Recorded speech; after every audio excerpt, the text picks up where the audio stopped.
Blinded fate. The red string showed up all around the world shortly after the Second World War. People, curious by nature, followed them and met people they normally wouldn't associate with. But they were connected by this string and talked to figure out why. And they found they were connected by more than just a mysterious string. That what connected them was bigger than the things that divided them. Class, race, country, religion. They suddenly weren't so dividing anymore. Scientists were baffled. Religious leaders were speechless. For all found what they would come to call their soulmate. This was not always a romantic connection. Sometimes a soulmate was a best friend. On occasion, it was a sibling. It was a bond that existed for everyone. Not all bonds were the same, though. Some people saw their string attached to their finger for as long as they could remember. Others didn't see it until later in life. Some people found their soulmate only to find that their side of the thread was not yet tied. People believed that the thread tied when you were ready to know of your soulmate, or when you needed to know of them. There was no way of knowing what was true and what was made up, as one could only see their own thread. The threads brought humanity closer together, though it was no solution for all troubles. Still, scientists and religious people alike considered these threads a good thing. And Roman, an incurable romantic, agreed wholeheartedly. He'd had his thread since birth. He liked looking at it, playing with the thread to soothe his nerves. His twin brother Remus got a bit annoyed by this habit of playing with something he couldn't see. Roman thought it was mainly because his thread hadn't tied yet. He tried to comfort his brother.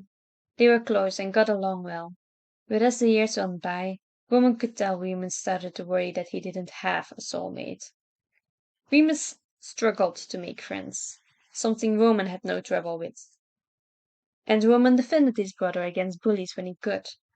But they still had Remus worrying that he was just too much of a mess for anyone to be his soulmate. It was a tough situation, and so Roman tried not to mention his soulmate when his brother was around, which meant that his best friends, Logan and Patton, got to hear all his ramblings. Patton had his soul bond. Logan didn't have his yet. Logan wasn't too worried about that, though. He saw no need to worry about stuff like that while they were still in high school. Plenty people didn't get their bonds until they were in their 20s. So things were good. Roman did his best at school and at home, and looked forward to the day he might be walking around and suddenly see the other end of his string walking towards him. Things went a little different than he imagined, though. He was taking a test at the start of senior year, and was holding his string in his free hand to soothe his nerves, when suddenly it went taut. He was so surprised that he let out a little yelp and dropped his pencil. "Anything you want to share with the class, Senor Herrera?" his physics teacher asked sternly. "No, sir. I'm sorry. Um, I'm sorry," he muttered, not knowing what else to say, as he grabbed his pencil and tried to return his attention to his test. Luckily, he was mostly done by now. The thread had gone slack again.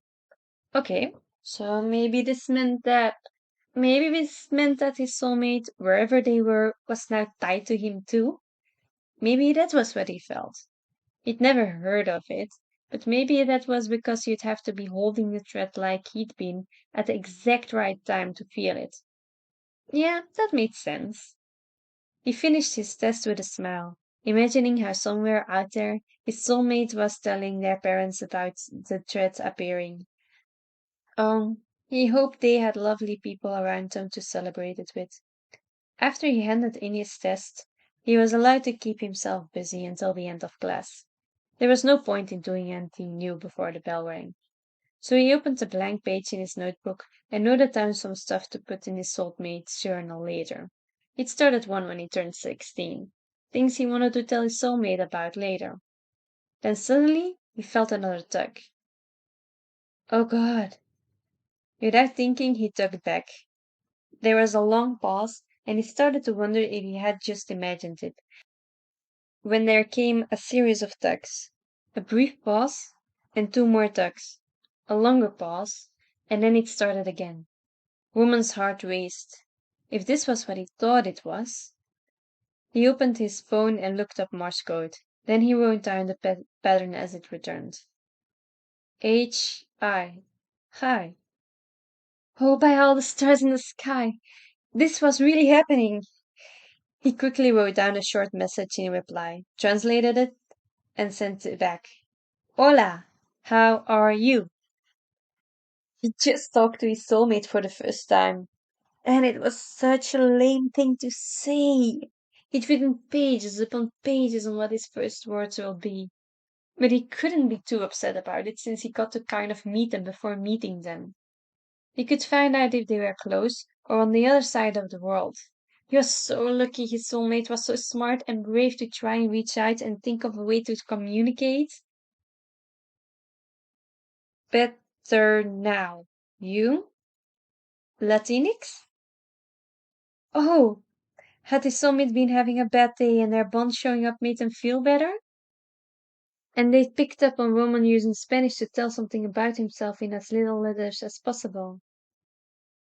Roman grinned excitedly. He glanced at the clock. There wasn't much time. He could reveal one more thing about himself. Oh, yes, TTYL. He hoped his soulmate didn't think he was ditching them, but it was probably better to continue this somewhere else. He got a few texts back. Okay, Al. That seemed okay, right? Was that okay to his revelation that he was a male? Or was that okay to talking later? If the latter, then it meant that they still wanted to talk after realizing his gender, right? He was pulled from his thoughts by yet another short message. I.V. Roman thought about that for a moment. What did he... Oh, wait, did he mean to introduce himself? I. Ro. Full names would take too much time on a day-to-day correspondence in this way. By Ro. Roman chuckled. You would have to remember that one for when he came out of By V. Roman was on cloud nine for hours after that. When his friends asked about it, he promised to tell them later. He wanted to keep this exciting thing to himself for a little longer. He let himself fall on his bed. Homework could wait. He pulled up the Morse code page and got out his notepad. He started with just repeating V's greeting and then waited with bated breath. To his delight, he got a hi back. He grinned. There was so much he wanted to send, but before he could think of something funny or charming, V was tugging again. He. Okay? Woman's face flushed. A boy. His soulmate was a wonderful, clever, and daring young man somewhere out there. He couldn't leave him in suspense for too long. I no care, he sent. And then, to show that this was no big deal, 17, USA. V soon confirmed that he was in the same age and also lived in the same country. Homer was so excited. After that, they had to call it a night, though. Roman sighed off with, I'm here. He thought it was a nice sentiment, and V repeated it, so he must like it at least. That is so romantic, Ro, Patton sighed at lunch the next day. Thanks, Pat. I'm not telling anyone else, but you two, though. I don't feel like it's anyone's business. Remus would only get upset, and my parents would either not believe me or wouldn't understand not to say something in front of Remus, he explained. His friends nodded in understanding. I've never heard of such a phenomenon. It is quite fascinating, Logan offered. Roman chuckled. Thanks, he grinned.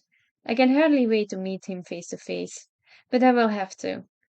Jump on a bus tonight, exactly. How about exchanging phone numbers? Logan suggested. Woman perked up at that. That's a great idea. And without hesitation, he took up his notebook, tucked high, and started writing down and translating the question.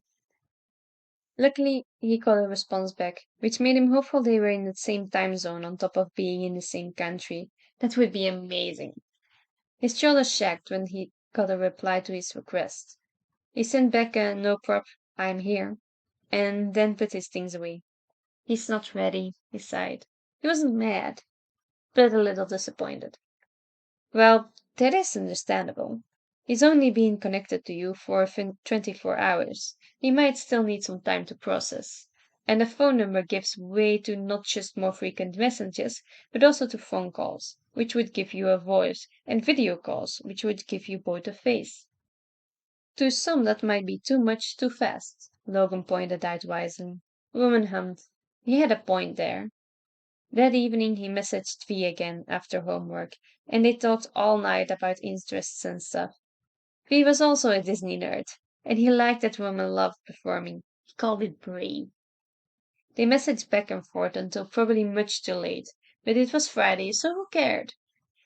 Eventually, Roman mentioned that he lived in Florida in a roundabout way, and V said he did too.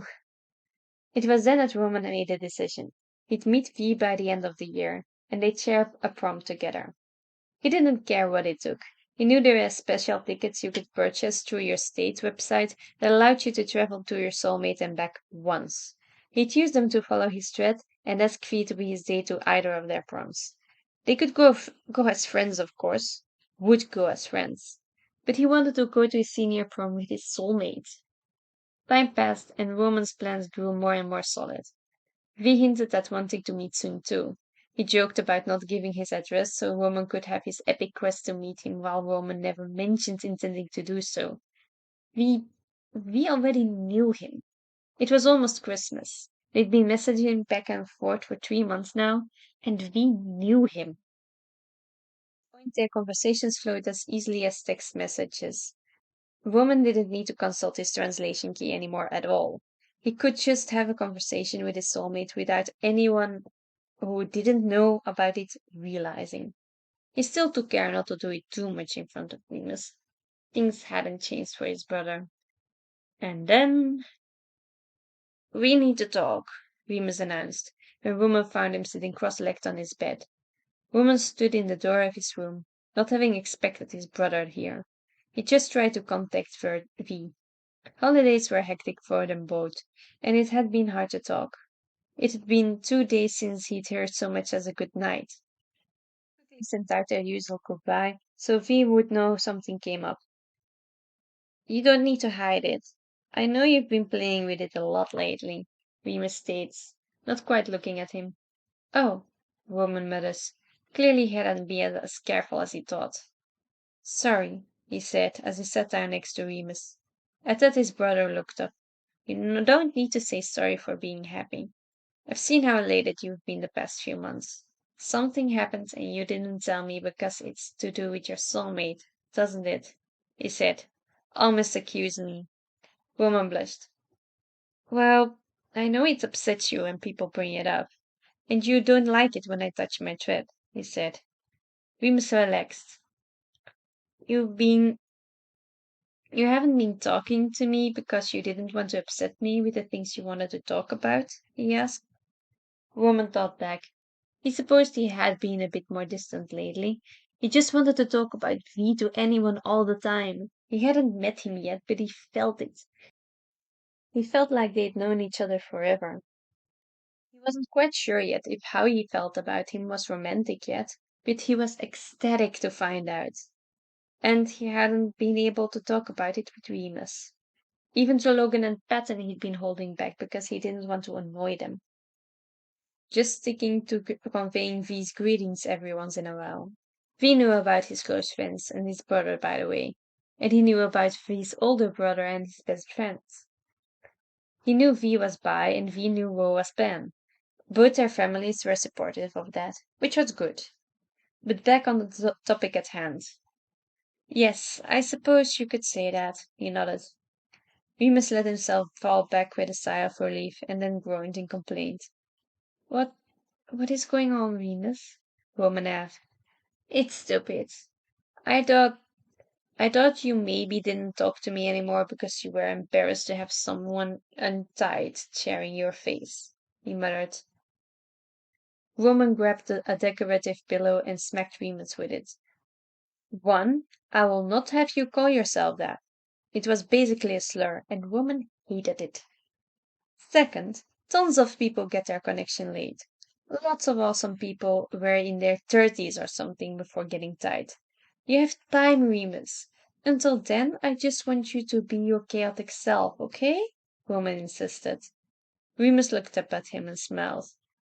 Yeah, I found a support group online of kids like me, or adults who were like me.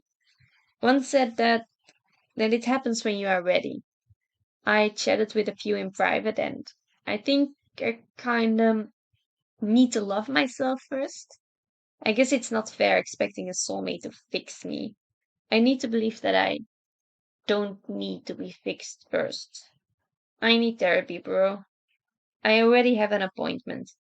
But most of all, I need you not to hide yourself because you are trying to make me more comfortable. I want you to talk to me again and tease you with how obviously in love you are. He grinned, though it clearly wasn't quite as effortless as he wanted woman to believe it was. First, I'm proud of you for the therapy thing, and I'm here to help in any way I can. Second, I'm going to ignore the in love comment. Third, you sure you want to hear all about this? Remus nodded. I can see how badly you want to defend it all. So shoot, he insists. And that was all woman needed for the floodgates to open. He ranted about Fee for what must have been 2 hours, and he too could hear how he sounded kind of in love. Remus didn't make any comment about how they were using their threads to communicate. Logan had still not figured out how it worked.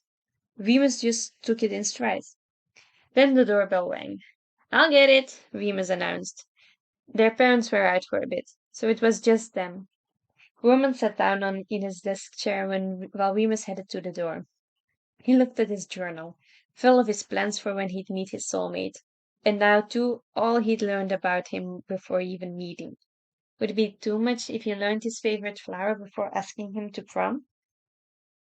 Who are... Well, Roman didn't need to hear more. There was a deep instinct that launched him off out of that chair and down the stairs, where he saw a young man his age standing in the hallway at the bottom of the stairs, looking up right at his hand, the one where the strings started and that ended at his stranger's hands. Or not a stranger. It was him. This was he, and he was handsome and looked amazing, and Roman was kind of aware that if he'd seen him without Soulbonds, he might not have talked to him right away because he looked a little intimidating with the leather jacket and the purple hair and the makeup. But right now, what was most important was that his soulmate, his V, looked scared. And he looked lost, and Roman was rushing down to comfort him, but he stopped short from embracing him right away. Well, well, please, I didn't know where else to go. V, calm down, it's me. Can I hug you? He asked gently. His answer was a clumsy but tight hug. Hush, my dear, you are trembling. What happened? He asked worriedly. V started sobbing. I was heading home, but I thought some guys were following me, so I took a few false turns and lost them. But then I messed up heading back, and I didn't know where I was anymore, and I got a panic attack right in the middle of an unknown neighborhood, and I tried to keep it together and call my mom's, but then my phone was dead, and then my eyes... I can't see, Ro. All I see is our thread. He sobbed into his shoulder. It's going to be okay, V. Calm down. You're going to be fine. I'll take care of you. Can we call someone? He offered. My mom's. They'll be worried. V sobbed. I don't know how long I was running, but I'm so tired and hungry. I've been hungry for ages. What day is it? He asked. 23rd? Remus offered. Virgil cursed and tightened his grip. I've walked for like a day or so, he told Roman. Roman nodded. Okay, then we'll sit you down. Remus is going to get you some water and food, Roman said, looking up at his brother who nodded dutifully and went to the kitchen as Roman walked his soulmate to the living room. Then you'll tell me your mother's telephone number and we'll call them, Roman said as he took out his own phone and set them down. He nodded and blinked a few times. Okay, he said softly. Roman dialed the number V gave him and waited patiently for him to finish the call. As expected, his parents were very worried, but glad he was somewhere safe at least. Roman gave them the address and they said they were getting in the car right now to pick Fee up. Or Virgil, as he learned from his soulmate's mother. Thanks. I think I'm starting to see a little again, Virgil mused as he raised his fingers in front of his face. Woman, woman said. Virgil looked up, blinking again, not quite focusing. My full name is Roman, Virgil, he said with a smile. Virgil flushed and then cursed, looking away. This was supposed to be a big moment, and I messed it up. Revealing our real names, seeing each other the first time. This was supposed to be a story to tell forever, and I blew it, he muttered. So Virgil did like big gestures. Good to know. I think it was perfect, the woman said. Virgil snapped his head to him, looking incredulous. It was chaotic and messy, but think about it. You needed help and on pure blind faith. You came to me, he said. Virgil smirked a little at that. Not fate. Fate. I didn't knock on any door. I knocked on the door where my chat told me to knock, he stated. See? Not ruined at all, Roman teased. I guess. Hey, I can see get. Oh, wow. I just realized you're super handsome, Virgil breathed. And then he became stop sign red. I mean, he stammered, and Roman chuckled. You are very handsome too, he smiled. Let's watch a movie. The night isn't over. You are about to meet my parents, and then I get to meet yours. Oh, and by the way, that is my brother Remus. I told you about him. Virgil nodded and accepted the sandwich and the water. Meeting the family went great. In fact, Remus and Virgil became fast friends. Numbers were exchanged, and Roman and Virgil called every day. Woman did go to Virgil, who lived 2 towns over, to give him an epic proposal, and they ended up able to make it to both proms. You know that first day? Virgil mused as he danced the night away with Roman. I know a lot about that first day, but not your side of it, I suppose, he mused, his mind half with the journal he was going to hand to Virgil, to show him how much he'd been on his mind even before they first communicated. I was feeling really down, a bit like Remus did at the time. I was starting to think I was too much of a mess to be loved. But I had this click. I don't know quite what it was, but I decided to not freak out about it since I had already so much I was freaking out about. And then the damn thread tied itself around my finger, and I